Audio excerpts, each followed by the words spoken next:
complicated.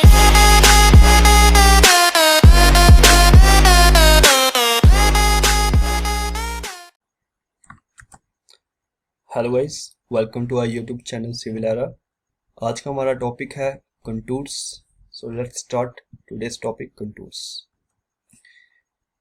Contours में हमें क्या क्या पढ़ना है?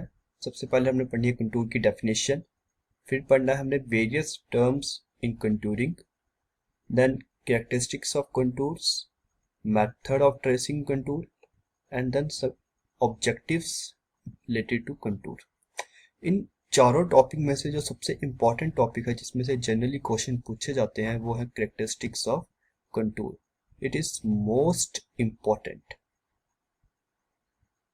It is most important topic. So let's start with definition. सबसे पहले कंटूर होता क्या है? लेट अस से ये हमारी कोई फील्ड है, ठीक है। इससे मैंने एक पॉइंट सेलेक्ट किया, ये है हमारा 120 मीटर का पॉइंट। फिर मैंने ये पॉइंट सेलेक्ट किया जो है हमारा 110 मीटर का। 110 मीटर का मतलब क्या है कि इसका आरएल जो है 110 मीटर है। फिर मैंने ये पॉइंट सेलेक्ट किया, ये हो गया हमारा 120 मीटर का। फिर मैंने ये पॉइंट सेलेक्ट किया, ये भी आ गया हमारा 120 मीटर का। तो कंटूर क्या हुआ? कंटूर वो इमेजिनरी लाइन है जो सेम एलिवेशन वाले पॉइंट को ज्वाइन करेगी। तो ये जो 120 मीटर वाली पॉइंट्स को जो लाइन ज्वाइन कर रही है आपस में, उसे हम कंटूर कहेंगे। जैसे कि अगर यहाँ पे देख सकते हैं तो ये 300 मीटर कंटूर है। इसका मतलब क्या है कि इसने उन पॉइंट्स को आपस में कनेक्ट किया है जिनका आरएल 300 मीटर का है। Similarly with 200 metre, similarly with 100 metre. तो बेसिकली कंटूर हुआ क्या? Contour is defined as a line joining the points of equal elevation on the surface of earth। तो जो इक्वल एलिवेशन वाले पॉइंट्स को आपस में ज्वाइन कर रही है उसे हम कंटूर्स कहते हैं। तो this is an example of round hill contour and this is an example of river valley contour. So contour क्या हुआ हमारा? जो सेम एलिवेशन वाले पॉइंट्स को आपस में ज्वाइन कर रही है। सो नेक्स्ट टॉपिक आता है various terms in contouring. One is contour interval, horizontal equivalent and contour gradient. सबसे पहले आता है कंटूर इंटरवल। क्या होता है? It is the reduce level difference between two adjacent contours. ठीक है। अब रिड्यूस लेवल डिफरेंस क्या मतलब हुआ इसका? जैसे कि ये हमारा एक 300 मीटर का कंटूर है, ठीक है। ये हमारा एक 200 मीटर का कंटूर है। तो इनके बीच में जो रिड्यूस लेवल डिफरेंस आएगा इन दोनों कंटूर के बीच में, उसे हम कंटूर इंटरवल कहेंगे। जैसे ये 300 मीटर आरएल का कंटूर है, ये 200 मीटर आरएल का कंटूर है। तो इनके बीच में 100 मीटर आरएल का डिफरेंस है, तो इसे हम क्या कहेंगे? Contour interval. So it is the reduced level difference between to adjacent contour. एक पर्टिकुलर मैप के लिए कंटूर इंटरवल हमारा कांस्टेंट रहता है। फ्लैट ग्राउंड के लिए कंटूर इंटरवल की वैल्यू स्मॉल होती है, और अनड्यूलेटेड ग्राउंड के लिए, अनड्यूलेटेड ग्राउंड कैसी हो गई? जैसे कि ऊपर खावड़ ग्राउंड। तो अनड्यूलेटेड ग्राउंड के लिए हमारा कंटूर इंटरवल लार्ज होता है। तो it is small for flat ground, it is large for undulated ground. It is inversely proportional to the scale of the map। Map के स्केल के इनवर्सली प्रोपोर्शनल होता है। जैसे जैसे स्केल बढ़ता जाएगा वैसे वैसे कंटूर इंटरवल कम कम होता जाएगा। नेक्स्ट टर्म आती है horizontal equivalent. It is the horizontal distance between any two point on the consecutive contour. चलिए इसे समझते हैं। जैसे कि ये हमने कहा कि ये 300 मीटर का कंटूर है, ये 200 मीटर का कंटूर है। इनके बीच में जो वर्टिकल डिस्टेंस हुआ, जैसे कि अगर मैं इसे सिंपल डायग्राम में समझाने की कोशिश करूं, जैसे कि ये हमारा 300 मीटर का कंटूर है और ये हमारा 200 मीटर का कंटूर है, ठीक है। तो ये दोनों जो है ऊपर नीचे होंगे, 300 मीटर का ऊपर होगा और 200 मीटर का नीचे होगा। तो हम कंटूर इंटरवल को ऐसे डिफाइन कर सकते हैं कि vertical distance between two adjacent contour is known as contour interval. वैसे ही अगर हम इस तरह की डायग्राम कंसीडर करें, इस तरह की हमारी फील्ड है 3D में, तो ये हमारा 300 मीटर का कंटूर है, ये हमारा 200 मीटर का कंटूर है। इसको आप कंसीडर करो कि ये इस कंटूर इस कंटूर के ऊपर है, हाइट पर लाई कर रहा है, तो जो वर्टिकल डिफरेंस होगा रेडियस लेवल में वो कंटूर इंटरवल होगा, और जो हॉरिजॉन्टल डिस्टेंस होगा दोनों के बीच में वो हमारा हॉरिजॉन्टल इक्विवेलेंट होगा। वैसे ही इन दो पॉइंट के बीच जो हॉरिजॉन्टल डिस्टेंस होगा वो हमारा हॉरिजॉन्टल इक्विवेलेंट होगा। तो horizontal distance between any two points on the two consecutive contours is known as horizontal equivalent। अब कंटूर ग्रेडियंट रह गई हमारी टर्म। कंटूर ग्रेडियंट क्या होता है? Ratio of contour interval divided by horizontal equivalent. Ratio of contour interval divided by horizontal equivalent is known as contour gradient. और basically contour gradient होता क्या है? It is a line lying on the ground surface and maintain a constant inclination to the horizontal surface। मतलब कोई भी line जो ground surface पर लाई कर रही है और हॉरिजॉन्टल सरफेस के साथ कांस्टेंट इंक्लिनेशन में है, उसे इस लाइन को तब हम क्या कहेंगे? Contour gradient. नेक्स्ट टॉपिक जो कि पहले भी बता दिया कि सबसे ज्यादा इंपॉर्टेंट टॉपिक है वो है characteristics of contour. This is the most important topic. कोई भी एसएससी जेई का एग्जाम होगा या कोई भी ऑब्जेक्टिव लेवल एग्जाम होगा, जेई लेवल एग्जाम होगा, तो उसमें कैरेक्टरिस्टिक्स ऑफ कंटूर, कंटूर में से क्वेश्चन आएंगे तो कैरेक्टरिस्टिक्स में से ही क्वेश्चन आएंगे, बाकी में से ज्यादा चांसेस नहीं है। तो let us understand characteristics of contour one by one. Two contour lines of different elevation can cross each other in case of overhanging cliff, and two contour lines of different elevation can unite to form a line in case of vertical cliff। इसको समझने के लिए हमें next slide में जाना पड़ेगा।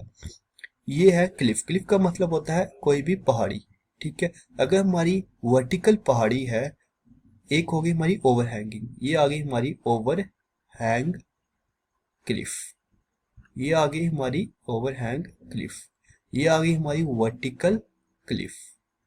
तो overhang Cliff में क्या कहा हमने?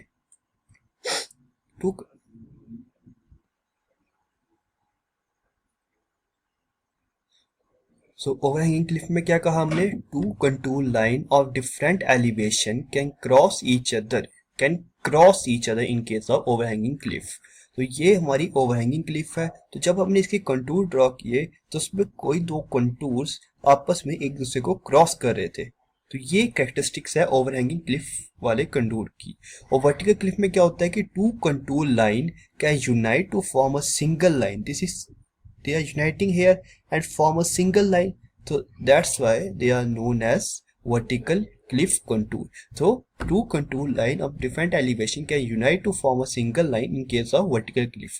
तो सिंपली मैं ये कह सकता हूँ कि अगर ओवरहैंगिंग क्लिफ होगा तो कंटूर लाइन एक दूसरे को क्रॉस करेंगी, अगर वर्टिकल क्लिफ होगा तो कंटूर लाइन एक दूसरे के साथ मिलकर एक सिंगल लाइन बनाएगी।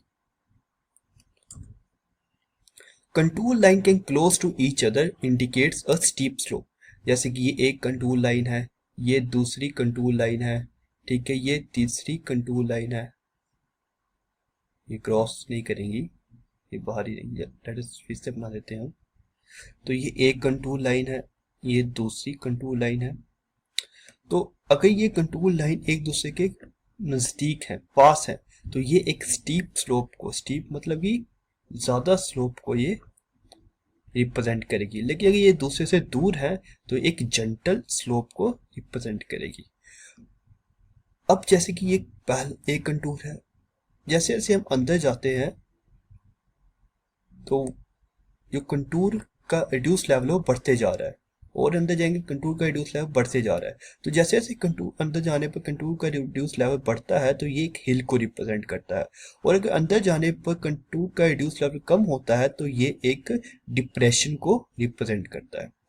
कंटूर लाइन जब रिच लाइन को क्रॉस करती है, जब वाटरशेड लाइन को क्रॉस करती है राइट एंगल पे, तो वो यू शेप्ड कंटूर बनाता है, ठीक है। इसी तरह से अगर कंटूर लाइन वैली लाइन को क्रॉस कर रही है राइट एंगल पे, तो वो वी शेप्ड कंटूर बनाएगा।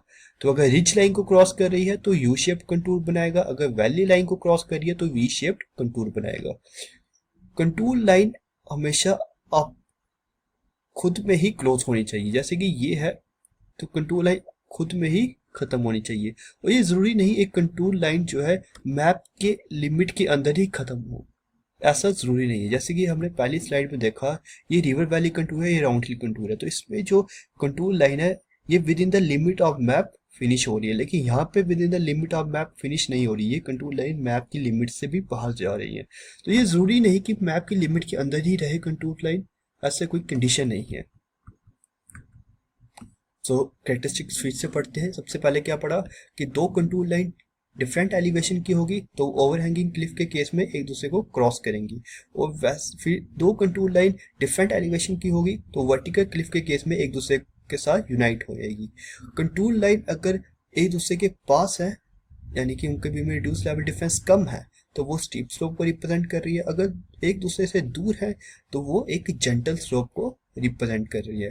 क्लोज कंटूर लाइन और जो इनसाइड कंटूर्स हैं वो ज्यादा वैल्यूज को रिप्रेजेंट करें तो उस केस में वो हिल को रिप्रेजेंट करेगा, अगर इनर वाली कंटूर्स जो है वो कम वैल्यू को रिप्रेजेंट कर रहे हैं तो वो डिप्रेशन को रिप्रेजेंट करेगा। कंटूर लाइन रिच लाइन या वाटरशेड लाइन को क्रॉस करता है इन केस राइट एंगल पे, in case form U shape contour, और कंटूर लाइन वैली लाइन को क्रॉस करता है at right angle and form a V shape contour. Contour line must close upon itself though not necessary within the limits of map।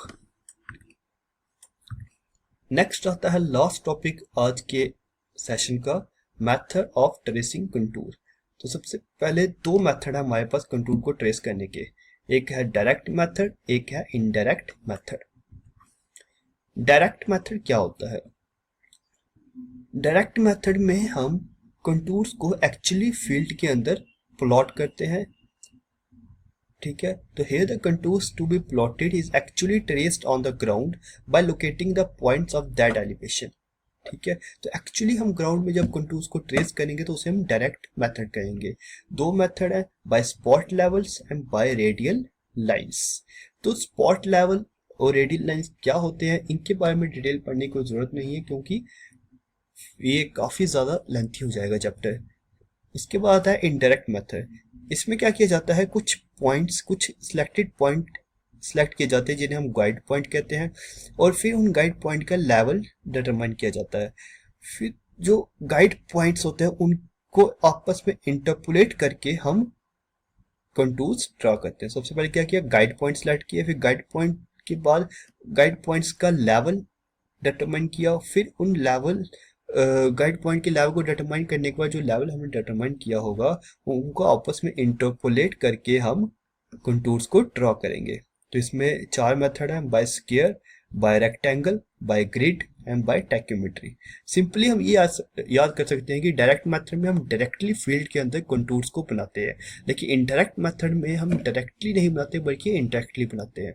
तो इसमें direct method में दो methods आते हैं, एक स्पॉट लेवल, एक रेडियल लाइन, और indirect method by square, by rectangle, by grid and by tacheometric method.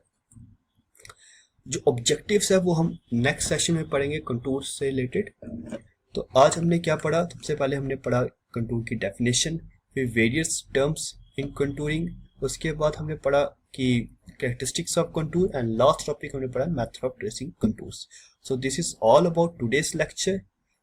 Guys please like, subscribe and share our YouTube channel civil Ara. किसी को कोई प्रॉब्लम आती है, कोई क्वेश्चन अगर किसी को पूछना है सेशन से रिलेटेड, या कोई चाहता है कि कोई और स्पेशल टॉपिक के ऊपर वीडियो बनाई जाए, तो वो हमारे वीडियो के कमेंट बॉक्स के ऊपर कमेंट कर सकता है, और साथ ही साथ हमारा व्हाट्सएप ग्रुप है जिसका लिंक डिस्क्रिप्शन बॉक्स में दिया हुआ है, उसे भी ज्वाइन कर सकता है। So guys have a nice day, thank you. Young ones